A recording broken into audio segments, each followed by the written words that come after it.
The map of Africa is being redrawn, not with pencil and paper, but with courage and conviction. While the world was looking elsewhere, a 35-year-old captain named Ibrahim Traoré ignited a revolution that's spreading like wildfire across the Sahel. From Ouagadougou to Bamako, from Niamey to the streets of Dakar, something unprecedented is happening.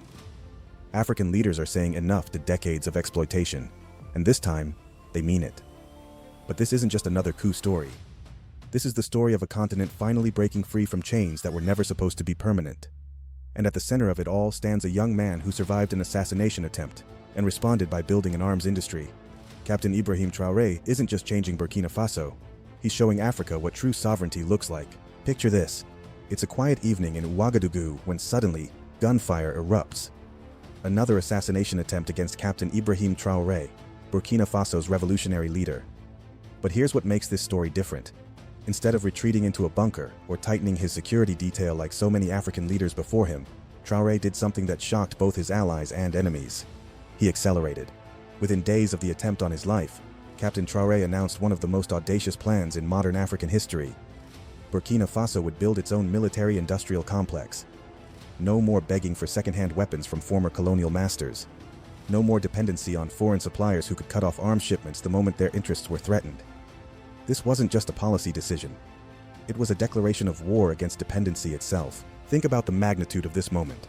Here's a landlocked nation in the heart of West Africa, facing active insurgencies on multiple fronts, economic challenges, and international isolation. Most leaders in Traoré's position would have played it safe, maintained the status quo, kept the foreign aid flowing. But not this captain. Instead, he looked at his country's situation and saw not obstacles, but opportunities. Every imported rifle represented a chain of dependency. Every foreign military advisor represented a compromise of sovereignty. Every arms deal with Western suppliers represented another generation of African soldiers fighting for freedom with weapons made by those they sought freedom from. The symbolism is profound, but the practical implications are even more significant. Burkina Faso began immediate investments in ammunition production facilities, vehicle refurbishment programs, and indigenous drone development. For a country that had been importing everything from bullets to boots, this represented a complete paradigm shift. But here's what the international media missed. This wasn't just about military hardware. This was about psychology.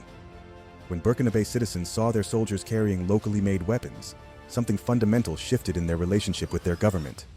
For the first time in decades, they were seeing leadership that prioritized national dignity over international approval. The economic restructuring that followed was equally revolutionary. Funds previously allocated for expensive foreign arms imports were redirected toward engineering education, technical training programs, and local manufacturing infrastructure. Burkina Faso wasn't just trying to make weapons. They were building the intellectual and industrial foundation for genuine technological independence. Critics, particularly in Western capitals, dismissed this as impossible. How could one of the world's poorest countries build sophisticated military equipment? But they were asking the wrong question. The right question was, how could any country claim to be sovereign while outsourcing its most basic security needs? Captain Traoré's answer was clear. Sovereignty isn't something you negotiate for. It's something you build, one factory at a time, one trained engineer at a time, one locally made bullet at a time. While Burkina Faso was building its industrial independence, something equally dramatic was unfolding across the border. In Niger and Mali, decades of simmering resentment finally boiled over, and the target wasn't just corrupt leadership, it was the entire system of French neocolonial control. Let's talk about Niger first, because their story perfectly illustrates the contradictions that fueled this continental awakening. Here's a country sitting on some of the world's largest uranium deposits. The very uranium that powers France's nuclear reactors and lights up French cities. Yet drive through Niger's rural areas, and you'll find villages still living in darkness. Children studying by candlelight. Hospitals operating without reliable electricity. This wasn't just irony, it was injustice on a massive scale. For decades, French companies extracted Niger's uranium at below market prices through agreements negotiated with compliant governments. The profits flowed to Paris while the environmental damage remained in Niger. French citizens enjoyed cheap nuclear energy while Nigerian citizens couldn't afford to connect to their own power grid. When the coup finally came in July 2023, it wasn't met with confusion or fear, it was met with celebration. The streets of Niamey filled with thousands of citizens waving Nigerian flags and chanting not just against their ousted government, but against France itself. These weren't manufactured protests. This was genuine popular anger that had been building for generations. The new military leadership understood this sentiment perfectly. Within days, they ordered French troops to leave, troops that had been stationed in Niger under the pretense of fighting terrorism, but had somehow overseen the worst period of insecurity in the country's modern history.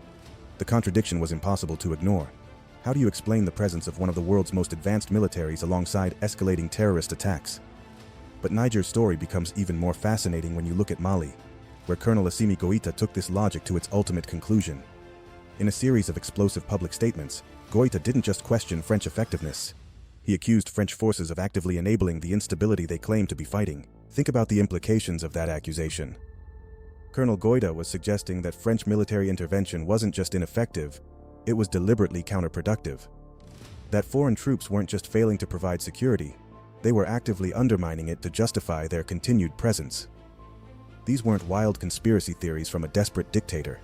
These were calculated accusations from military leaders who had spent years working alongside French forces and had witnessed the contradictions firsthand. They had seen foreign troops with superior technology and intelligence capabilities somehow unable to locate terrorist groups that local communities could identify. They had watched security conditions deteriorate year after year despite increasing foreign military assistance. The response from Malian citizens was telling. Instead of defending their former French partners, massive crowds rallied behind Goïta's government.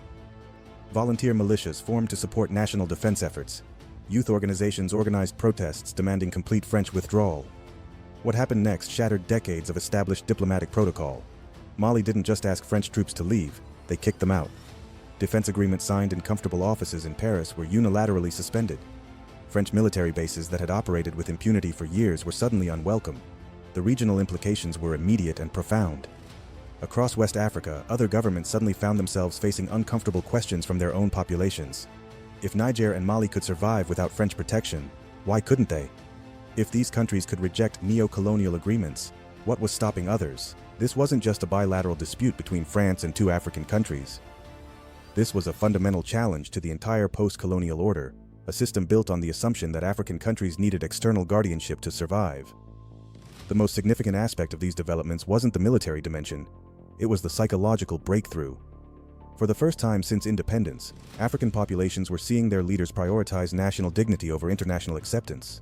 They were witnessing governments willing to risk sanctions, isolation, even military confrontation rather than accept subordinate status. Behind every successful revolution is an idea whose time has come. The military coups in Burkina Faso, Niger, and Mali weren't isolated events. They were the political expression of a deeper ideological shift that had been building across Africa for years. At the heart of this transformation is a new generation of Pan-African activists who understood something their predecessors had missed. In the digital age, ideas travel faster than armies, and the battle for Africa's future would be won in minds before it was won on battlefields. Enter figures like Kemi Seba and Nathalie Yamb, names that might not be familiar in Western media, but have become household words across Francophone Africa. These aren't traditional politicians or military leaders.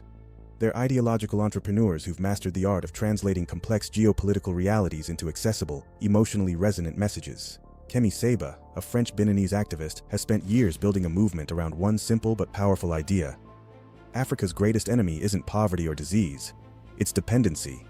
Through social media campaigns, public rallies, and grassroots organizing, Seba has hammered home the message that every foreign military base, every conditional loan, every externally imposed currency represents another link in the chain of neo-colonial control. His campaigns against the CFA franc are particularly significant because they target one of the most sophisticated tools of modern neo-colonialism. The CFA franc, used by 14 African countries, remains backed by the French treasury and subject to French monetary policy. Seba has spent years explaining to ordinary Africans why their country's monetary policy is determined in Paris rather than their own capitals. This isn't abstract economic theory. It's a daily reality that affects everything from the price of bread to the availability of jobs. When African countries can't devalue their currency to boost exports, when they can't adjust interest rates to stimulate local investment, when their monetary policy serves French rather than African interests, the result is systematic underdevelopment disguised as monetary stability. Nathalie Yamb takes this analysis even further. A Swiss-Cameroonian political commentator often called the Lady of Sochi for her advocacy of diversified international partnerships, Yamb has become one of the most effective voices challenging Western monopoly over African international relations. Her message is simple but revolutionary. Africa doesn't need to choose between Western dependency and isolation.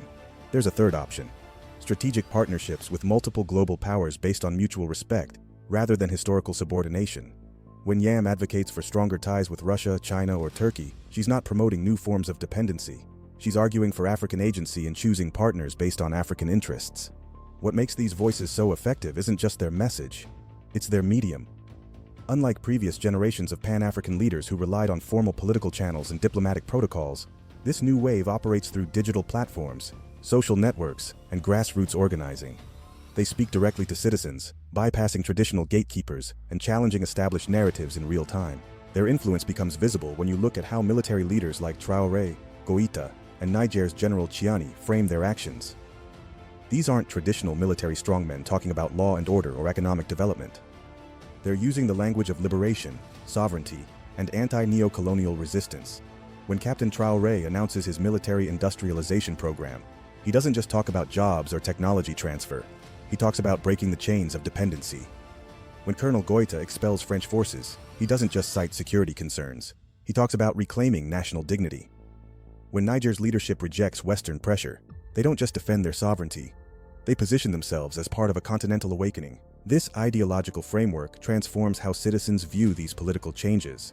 Instead of seeing military coups as threats to democracy, many Africans see them as necessary corrections to systems that had never delivered genuine independence.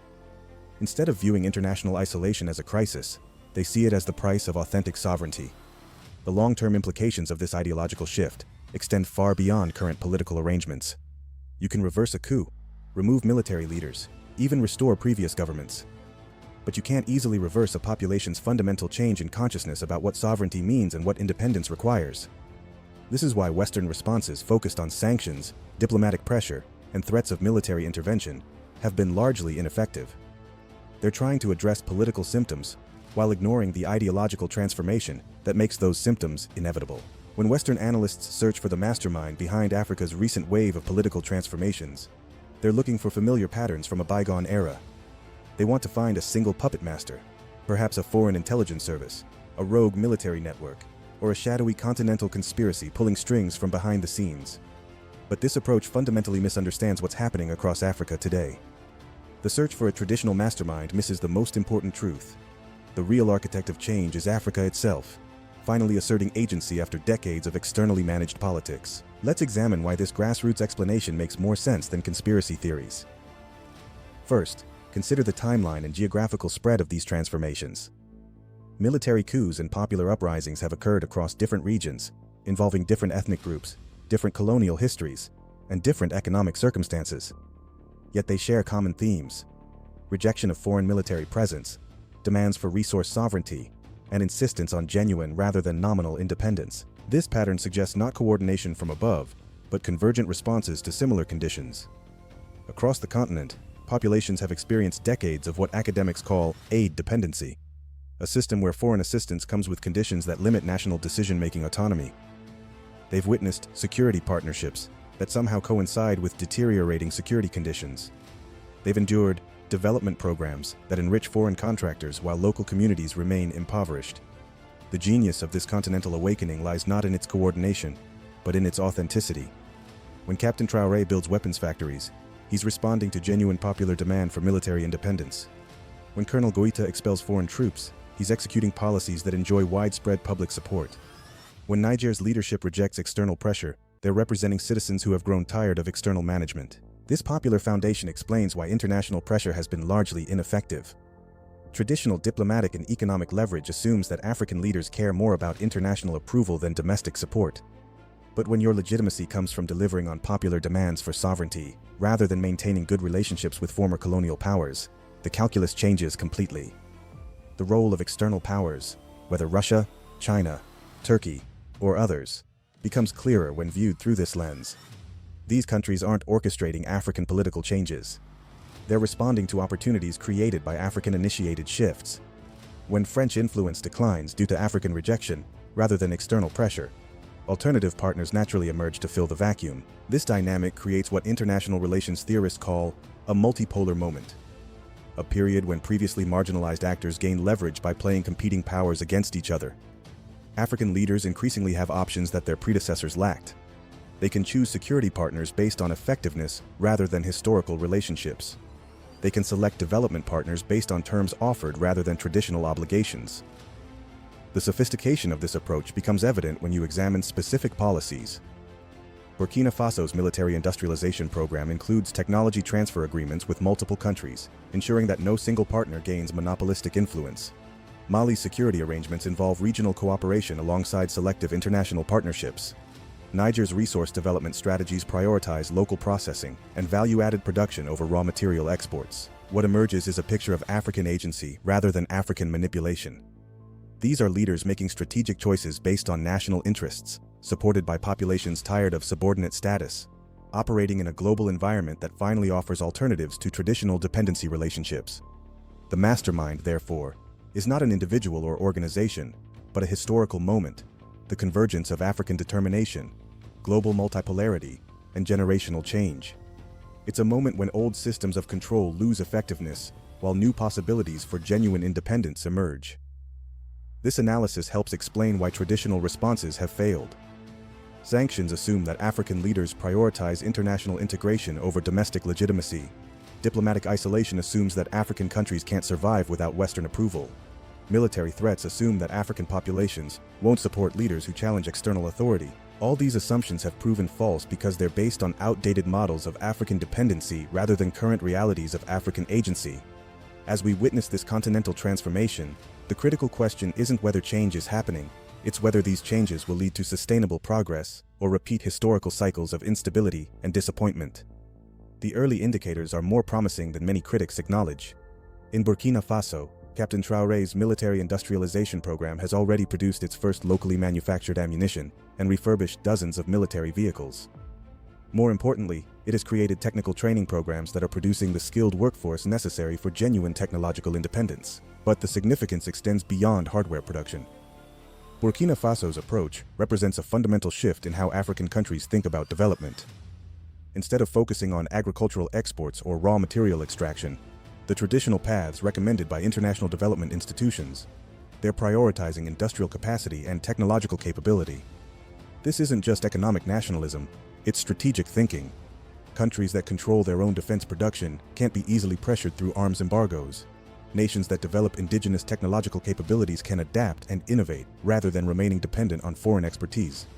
Populations that see their governments delivering concrete sovereignty gains are more likely to support difficult transitions. The regional implications are equally significant. As Burkina Faso succeeds in building local military production, neighboring countries are beginning to express interest in similar programs. Mali has announced plans for expanded local manufacturing. Niger is exploring partnerships for technology transfer in multiple sectors. This creates the possibility of genuine regional integration based on complementary capabilities rather than shared dependency. Instead of West African countries competing to attract foreign investment by offering the lowest wages and most permissive environmental standards, they could coordinate industrial development programs that strengthen the entire region. The ideological foundations of this transformation also suggest sustainability. Unlike previous African political movements that relied on charismatic leadership or external sponsorship, this wave is rooted in popular demand for dignity and sovereignty, demands that transcend individual leaders or particular political arrangements. Consider the generational dynamics at play. The young Africans rallying behind leaders like Traoré didn't experience the Cold War divisions that constrained their parents' political choices.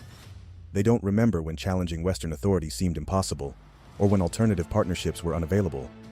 For them, sovereignty isn't an abstract ideal, it's a practical necessity for achieving their aspirations. This generational shift has profound implications for political sustainability.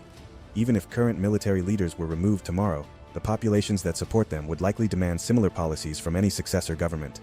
The ideological transformation has created popular expectations that will constrain future political choices regardless of who holds power.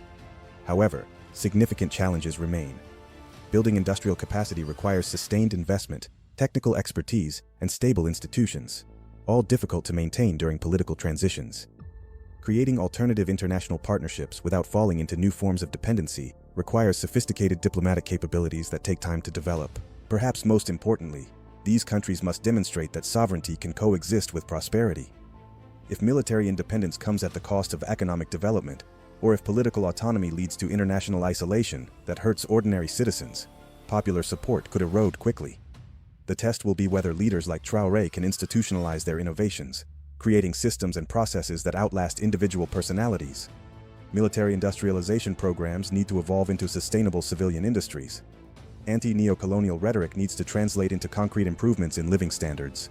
Regional solidarity needs to produce practical cooperation on trade, security, and development. Early signs suggest awareness of these challenges.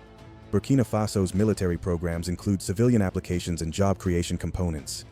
Mali's foreign policy emphasizes regional partnerships alongside selective international engagement. Niger's resource development strategies prioritize local processing and value creation. The ultimate significance of this moment may be that Africa is finally positioning itself to engage the global economy as a partner rather than a client. Countries that control their own security, develop their own technology, and make their own political choices can negotiate international relationships from positions of strength rather than weakness. This doesn't mean isolation or hostility toward traditional partners. It means the end of relationships based on historical obligation and the beginning of partnerships based on mutual benefit. France, the United States, and other Western countries will always have important roles to play in Africa, but as partners rather than guardians, as equals rather than superiors.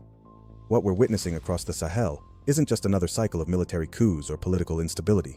This is Africa's long overdue graduation from post-colonial childhood to sovereign adulthood.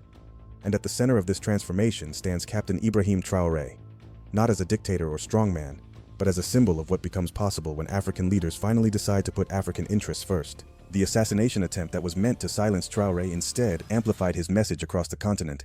When he responded to violence with vision, choosing to build factories instead of bunkers, to create opportunity instead of seeking revenge, he demonstrated a new model of African leadership that prioritizes sovereignty over survival. This is why his story resonates so powerfully with Africans, from Dakar to Dar es Salaam. Finally, here's a leader who looks at foreign military bases and sees occupation rather than protection, who looks at conditional aid and sees manipulation rather than assistance, who looks at resource extraction agreements and sees theft rather than partnership. But perhaps most importantly, Captain Traoré represents something that Africans haven't seen in generations. A leader who believes that African problems require African solutions, that African resources should serve African development, and that African dignity is non-negotiable. The ripple effects of this philosophy are already visible across the continent. From the streets of Bamako to the corridors of power in Abuja, African leaders are being forced to confront a simple question: are you working for your people or your former colonial masters? The old answers about stability, international integration, and gradual reform no longer satisfy populations that have watched gradual reform produce gradual impoverishment for decades.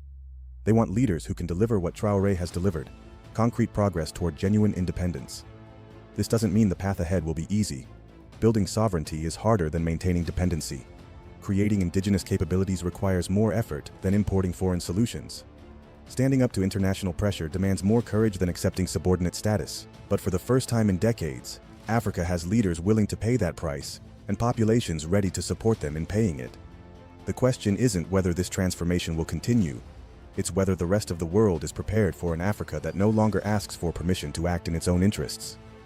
For those of us who have watched Africa's potential constrained by external interference for too long, this moment represents more than political change. It represents hope. Hope that African children will grow up in countries that control their own destinies. Hope that African resources will finally serve African development. Hope that African dignity will no longer be negotiable in international forums. Captain Ibrahim Traoré may be just 35 years old, but he's leading a movement that's been decades in the making. A movement that says, Africa's time is now, Africa's resources are for Africans, and Africa's future will be written by Africans. The revolution has begun. The only question is, are you ready to be part of Africa's greatest chapter? What do you think? Are we witnessing chaos or the birth of a new, self-directed Africa? Do you see leaders like Captain Ibrahim Traoré as the future of African leadership, or do you have concerns about military-led governance? Drop your thoughts in the comments below. I read every single one, and your perspectives help shape future discussions.